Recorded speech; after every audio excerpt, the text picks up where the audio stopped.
Isang mapagpalang umaga sa ating lahat, mga kapatid ko kay Kristo, mula sa The Solid Rock Morning Devotion. Isang kagalakan na muli tayo ay makapagbulay-bulay sa salita ng Panginoon sa umagang ito.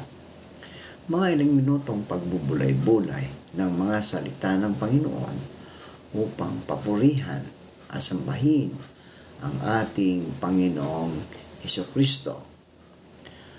Ang ating pong pagbubulay-bulayan ngayong umaga ay matatagpuan sa Pilipos, Kapitulo 3, talatang 7 hanggang 8. But whatever gain I had, I counted as loss for the sake of Christ. Indeed, I count everything as loss because of the surpassing worth of knowing Christ Jesus my Lord. Sa wikang Pilipino, ito ang sinasabi, ngunit dahil kay Kristo, ang mga bagay na pinapahalagan ko noon ay itinuring kong walang kabuluhan ngayon.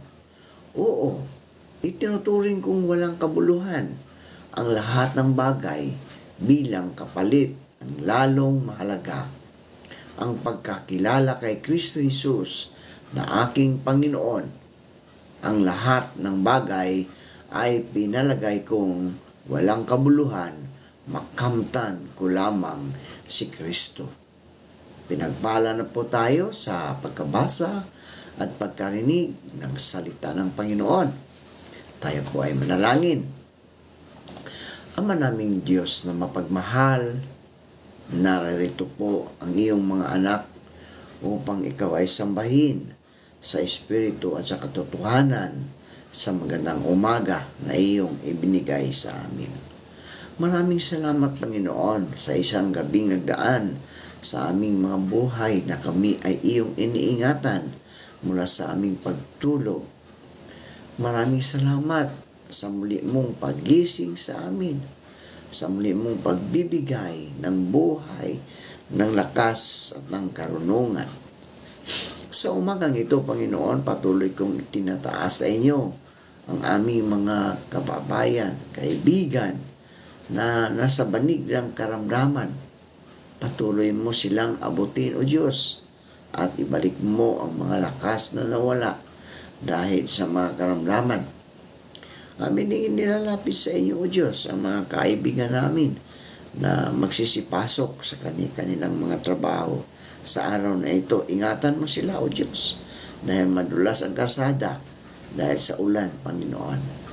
Lord, Ikaw, Diyos, ang siyang magbibigay sa kanila ng kaligtasan, ng proteksyon sa kanilang paglalakbay sa daan, Panginoon, patungo sa kanilang mga trabaho, O Diyos. Tinataas ko, Diyos, sa inyo ang mga kaibigan namin na nagtrabaho sa mga lansangan, ang mga traffic enforcer. Panginoon, ingatan mo sila dahil sa maulan, Panginoon, at Ikaw, Diyos, ang magpandong sa kanila upang hindi sila magkaroon ng mga karamdaman. Kaya din po, Diyos, tinataas namin ang iyong mga anak na mga kasundaluhan, mga kapulisan, na sila ay nagbabantay sa aming bayan 24/7, Panginoon. Ilayo mo po sila sa anumang kapahamakan, sa mga karamdaman, at sa mga pagsubok sa buhay na kanilang patuloy na kinaharap, Panginoon. Tulungan mo sila. Iligtas mo sila, Panginoon, sa anumang kapahamakan. Aking itinataas sa inyo, Diyos, ang aming mga kaibigan na mga mangingisda, na patuloy mo po silang ingatan sa laot ng karagatan, tulad ng pag-iingat mo sa iyong mga apostol na naroon sa laot, nang ang malakas na hangin ay kanilang naranasan at ito iyong pinahinto. Amin nilalapit sa iyo, O Diyos, ang aming mga kaibigang mga magsasaka. Patuloy mo po silang ingatan sa kanilang pagsaka, Panginoon, upang marami po silang mga pananim na maitanim, Panginoon, sa kanilang pagsasaka. Lord, ilayo mo sila sa anumang kapahamakan. Magkostulungan mo sila. Bigyan mo sila ng kalakasan, Panginoon, sa araw-araw. Panginoong Hesus, aming naalala ang aming mga kaibigan na naroon sa ibang bansa nagtatrabaho, ang mga OFW. Patuloy mo silang ingatan sa bansa kung sa bansang saan sila nagtatrabaho, Panginoon. Ilayo mo po sila sa anumang kapahamakan. Malayo sila sa kanilang mga mahal sa buhay. Ikaw, Diyos, ang siyang patuloy na magbibigay sa kanila ng kaaliwan doon upang sila ay makapagtrabaho ng maayos, Panginoon. Tulungan mo sila at proteksyonan mo sa kanilang mga trabaho doon, Lord. Gayunin po, Diyos, aming inaalala ang aming mga kaibigan na nag-migrate na, Panginoon, sa ibang bansa. No? Sa UK, sa Canada, sa New Zealand, sa Australia, sa United States, Lord. Ingatan mo sila, O Diyos, saan mang lugar sila naroon. Ilayo mo sila sa anumang kapahamakan, naway ang discrimination ay hindi magkakaroon doon sa kanilang tinitirhan, Panginoon. Tulungan mo sila at proteksyonan mo sila sa araw-araw ng kanilang buhay, kasama ng kanilang mga mahal sa buhay. Kaya din po, Diyos, aming naalala ang aming mga kaibigan na nag-celebrate ng kanilang kaarawan sa araw na ito. Pagpalain mo sila, O Diyos, at ingatan mo sila kasama ng kanilang buong sambayan. Gayon din po, O Diyos, ang mga kaibigan namin nag-celebrate ng kanilang wedding anniversary. Patuloy mo silang pagbuklurin ng pagmamahalan sa isa't isa upang sila, O Diyos, ay makapagkaroon ng pagsasama na may kaligayahan at paniniwala at sumasampalataya sila sa inyo, Panginoon. Ingatan mo sila sa kanilang araw-araw na mamumuhay. Maraming salamat, Panginoon, sa mga katugunan, sa aming mga panalangin, sa pangalan ni Jesucristo na aming Diyos at tagapagligtas. Amen at amen. Nabalitang may lumabas na tinatawag na blood moon na nakita sa North America. Mayroong mga taong nagtatanong ngayon kung sa mga susunod na buwan ay darating na ang Panginoong Hesus. Tinitingnan nila ang sinasabi ni Apostol Pedro sa mga Gawa 2:20. Sa mga tao sa araw ng Pentecostes, nang bumaba ang Espiritu na galing kay Propeta Joel, ang araw ay magdidilim. Ang buwan ay pupulang parang dugo bago dumating ang dakila at maluwalhating araw ng Panginoon. Marami ngayon ang nagtatanong at ang iba naman ay tinatangkang sagutin ang tanong na kailan darating si Jesus? Pero hindi yan ang mas importanteng tanong, kundi ito, handa ka na ba sa kanyang pagbabalik?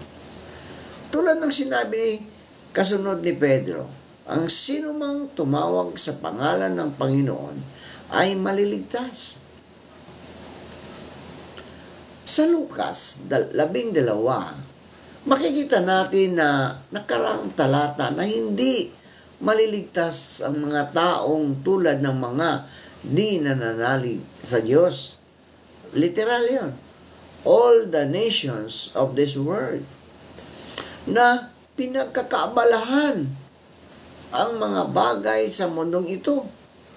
Ang mga maliligtas sa kanyang pagbabalik ay ang mga taong tumatawag sa kanyang pangalan. No? Na binibigyang halaga ng higit sa lahat ang kaharian ng Diyos. Dahil kung nasaan ang inyong kayamanan, ay naroon din ang inyong puso. Mananabik kang bumalik si Jesus kung siya ay tinuturing mong kayamanan.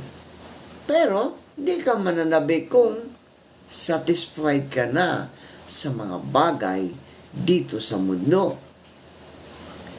Dahil ang second coming, mga kaibigan, ay siyang main event sa pagtatapos ng kasaysayan. Nagbibigay si Jesus ng ilang mga utos sa atin para bigyang halaga ang pangyayarang ito. Sa verse 35, maging handa kayong lagi.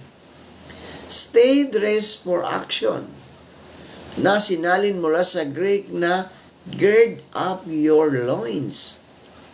Isa itong idiom sa kultura nila na tumutukoy sa pagsusukbit ng laylayan ng kanilang damit para ready na tumakbo o magtrabaho o lumaban. At panalitihing maliwanag ang iyong mga ilawan. Kapag patay na ang ilaw, mga kaibigan, wala nang dapat gawin kundi matulog at magpahinga. Pero kung bukas pa ito, ibig sabihin nakahanda pa sa mga dapat gawin. Inahalin tulad niya rin tayo sa mga aliping naghihintay sa pag-uwi ng kanilang Panginoon buhat sa kasalan upang kung ito'y dumating at kumatok ay mabuksan nila agad ang pinto. Tayo ay pag-aari ni Jesus, mga kaibigan. Siya ang ating master. Siya ang ating pinakamahalagang relasyon natin. Sa kanyang kalooban at kabutihan, nakadepende ang buhay natin. Kaya paulit-ulit niyang sinabi na dapat tayo ay gising at nagbabantay. Handa, dapat na humanda. Isang uri din ng alipin sa panahong iyon ang tinatawag na steward o household manager o katiwala. Tayo ay dapat na maging tapat at matalinong katiwala na sa pagdating ng Panginoon ay tulad ng isang aliping madarat ng gumaganap ng tungkulin. Di lang tayo dapat maging handa at sabik sa pagbabalik niya, kundi tapat sa pagsunod sa Kanya habang tayo ay naghihintay. We must be ready for our Lord's return and be faithful as we wait. Sa laban ni Pacquiao, hindi madali ang paghahanda. Hindi rin madali ang maging focus sa training. Sa buhay din natin, mga kaibigan, ngayon, maraming distraction, iba pang responsibilities at mga relationship problems.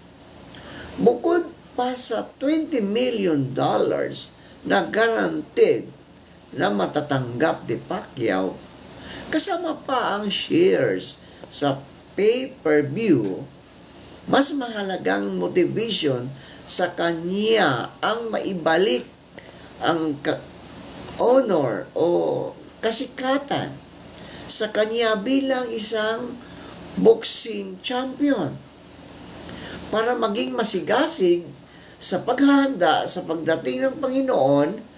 We need motivations. Motivations greater than winning a renowned boxing match. In your master will return. Our master, the Lord Jesus, will return. This is good news. Kailangan nating marinig. Sa kabila ng mga masasamang balitang nangyayari ngayon sa buhay natin at sa paligid natin, anong klase ang pagbabalik? O ano ang klase ang kanyang pagbabalik? Makikita natin ito sa mga pagsasalarawan ni Jesus sa teksto tungkol sa kanyang pagbabalik. Ang kanyang pagbabalik ay matatagalan.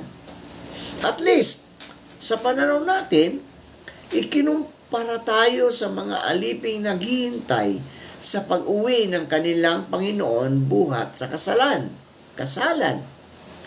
Ang kasalan kasi sa panahon nila, di tulad ng sa ngayon. Ngayon kapag umattend ng wedding, alam mong mamaya lang din, uuwi ka na. Sa kanila, ang kasalan ay inaabot ng ilang araw. Minsan, 1 linggo. Tayo po ay manalangin.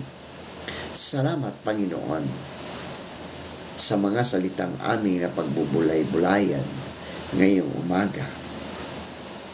Kami, O Diyos, ay patuloy na naglahanda sa iyong pagbabalik upang kami, O Diyos, ay makasama mo sa iyong kaharian, ang buhay na walang hanggan sa pagbabalik mo, Panginoon, dito sa lupa. Kaya, Panginoon, kami po humihingi sa iyo ng kapatawaran. At gabayan mo kami, O Diyos, sa lahat ng aming mga gawain upang hindi kami matukso. Dapat kami ay makafocus sa aming pagkakilala at pagsampalataya sa inyo, Panginoon.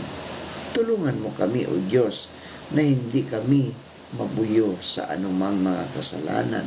Proteksyonan mo kami, O Diyos, sa lahat ng mga pagsubok sa buhay upang kami, Panginoon, ay patuloy na lumakad ayon sa iyong mga kalooban. Maraming salamat po, Panginoon. At sa umaga ito, dalangin ko, O Diyos, na pagpalain mo po ang lahat ng mga anak mong patuloy na sumusunod sa iyong kautusan at patuloy na sumasampalataya hanggang wakas upang kami, O Diyos, ay maliligtas sa pagdating mo. Maraming salamat po sa pangalan ni Jesucristo na aming Diyos at tagapagligtas. Amen.